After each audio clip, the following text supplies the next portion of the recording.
बिस्मिल्लाहिर्रहमानिर्रहीम। बोलते कालम के साथ मैं आमिर रज़ा खान, और मैंने आपसे कहा था कि अली लारेजानी के जाने से यानी उनकी शहादत से जितना बड़ा नुकसान अमेरिका और इसराइल को होगा, कोई इसका तसव्वुर भी नहीं कर सकता। वो एक ऐसी शख्सियत थे जिनको दुनिया भर में एक सुलह जो और पुरअमन नुमाइंदे के तौर पर जाना जाता था। वो ईरान का ऐसा फेस था जो पढ़ा लिखा होने के साथ साथ इंतहाई बुर्दबार था और वह इंतहाई मिलनसार था। लेकिन इसराइल ने एक साजिश के तहत एक एजेंट के ज़रिए उनको शहादत नसीब कराई। अल्लाह पाक उनकी शहादत को कबूल फरमाए। लेकिन उसके बाद मैंने जब ये व्लॉग किया था तो बहुत सारे लोगों ने मुझसे ये सवाल किया था कि ये आप क्यों कहते हैं कि इसमें ईरान से ज़्यादा नुकसान अमेरिका और इसराइल का होगा। जी हाँ, उन्होंने एक ऐसा फेस जो कि सॉफ्ट इमेज था ईरान का, उसको ख़त्म किया। तो उसकी जगह पर कोई ऐसा शख्स ज़रूर आएगा जो कि इस शहादत का बदला लेगा। और अब आप देख लें कि ईरानी सुप्रीम सिक्योरिटी कौंसिल के नए सरबराह का ऐलान कर दिया गया है। इनका नाम जी है मोहम्मद बाकर जुल कदर, और ये इनको नया अली लारेजानी की जगह पर नया सुप्रीम कौंसिल का जो है सरबराह मुकर्रर कर दिया गया है। और अब ईरान की जानिब से ज़्यादा शामत आएगी इसराइल की भी और अमेरिका की भी, क्योंकि ये दोनों इस जंग से राह फरार इख्तियार करना चाहते हैं। लेकिन इतनी शहादतों के बाद कोई इनको यहाँ से भागने नहीं देगा, तो वो यही मोहम्मद बाकर अल कदर होंगे। ये इससे पहले भी पासबान जो हैं पासबान इनकलाब उनकी सरबराही कर चुके हैं।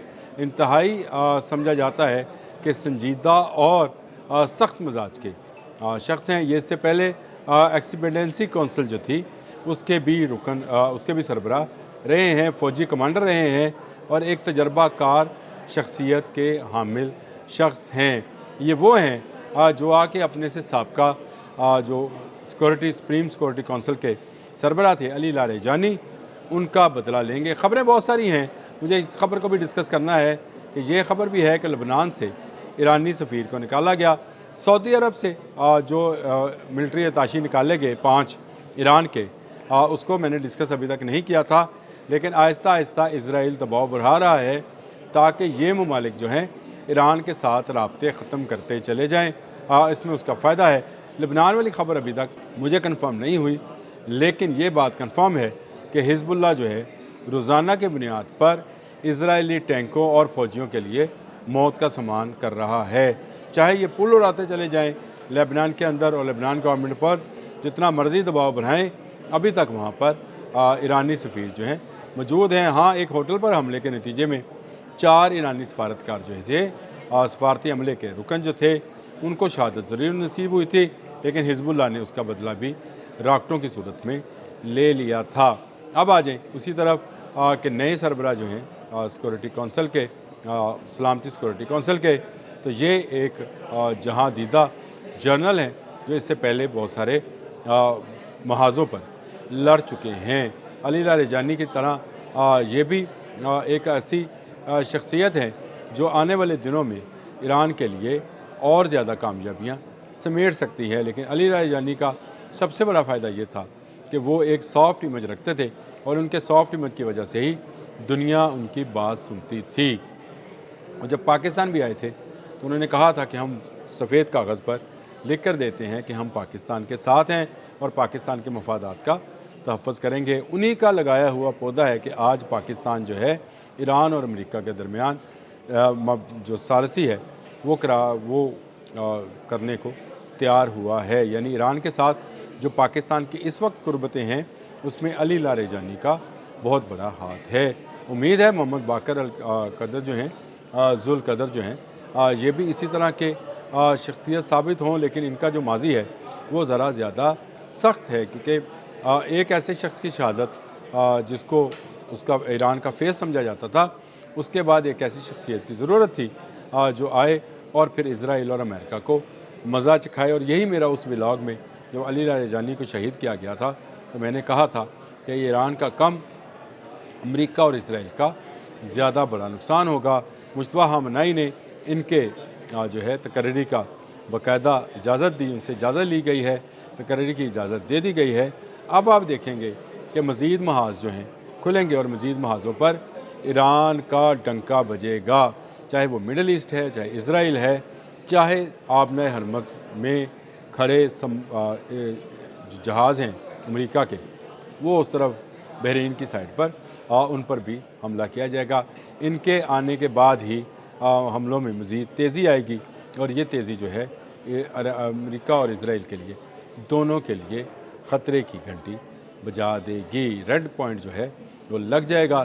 نئے سپریم سیکورٹی کونسل کے سربراہ جو ہیں ان کو ہم خوش آمدید کہتے ہیں، اور یہ خوش آمدید کہنا جو ہے صرف اس لیے ہے کہ اب امریکہ کو مزید ٹھوکا جائے گا، اب اسرائیل کی مزید شامت آئے گی، اور ان کے ساتھ ساتھ ان ممالک کی بھی شامت آئے گی جو آبنائے ہرمز کی دوسری طرف بیٹھ کر امریکہ کو فوجی اڈے اور سہولتیں فراہم کر رہے ہیں۔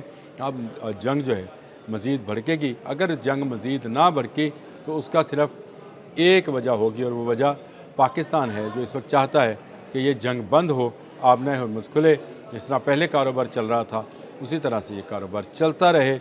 لیکن امریکہ اور اسرائیل کے ہاتھ میں اب گیم ہے، کیونکہ ایک ایسا شخص آ گیا ہے جو کہ ان کو ایسا جواب دے گا جس کا تصور بھی یہ نہیں کر سکتے ہیں۔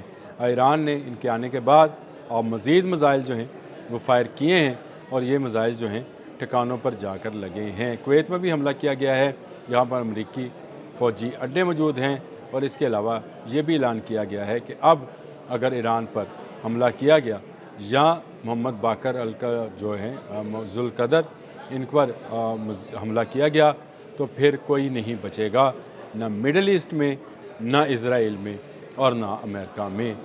پہلے ہی یہ آگ بہت بھڑک چکی ہے۔ امریکہ اور اسرائیل کو چاہیے کہ اب اپنی فوجیں جو ہیں ان کو ہٹائے، ایران پر جنگ مزید مسلط نہ کی جائے، کیونکہ اب علی لاریجانی نہیں ہے، اب ذوالقدر ہے، اور ذوالقدر جو ہیں یہ کسی کو معاف کرنے کا کوئی ارادہ نہیں رکھتے ہیں۔ یہ مزید بینڈ بجائیں گے، مزید نئے میزائل لائیں گے، اور ان میزائلز کے ذریعے اسرائیل میں اور امریکہ کے حمایتی ممالک میں مزید تباہی مچائیں گے۔ آبنۂ ہرمز پہلے سے بند ہے، آبنۂ ہرمز پر کنٹرول بھی ایران کا ہے۔ اس وقت اسرائیلی فضاؤں میں بھی ایرانی میزائلز کا راج ہے۔ جہاں چاہتا ہے ایران وہیں پر حملہ کر رہا ہے، اور جہاں چاہتا ہے اس کو ٹارگٹ بنا رہا ہے۔ یہ ایک ایسی چیز ہے جس کو لے کر ذوالقدر جو ہیں چلیں گے۔ یہ شاید اس وراثت کو قائم نہ رکھ سکیں جو علی لاریجانی کی شخصیت کا خاصہ تھی، یعنی وہ ایک نرم مزاج اور خوش اخلاق اور خوش باش شخص تھے، جن کو سافٹ امیج آف ایران کہا جاتا تھا۔ یہ ذرا ہارڈ امیج آف ایران ہے، اور یہ ہارڈ ہٹنگ جو ہے یہ اب شروع ہوگی، اور ان کے آنے کے بعد امریکہ اور اسرائیل کو پتہ چلے گا کہ انہوں نے علی لاریجانی کو شہید کر کے کوئی فائدہ نہیں اٹھایا تھا، الٹا ان کا نقصان ہوا تھا۔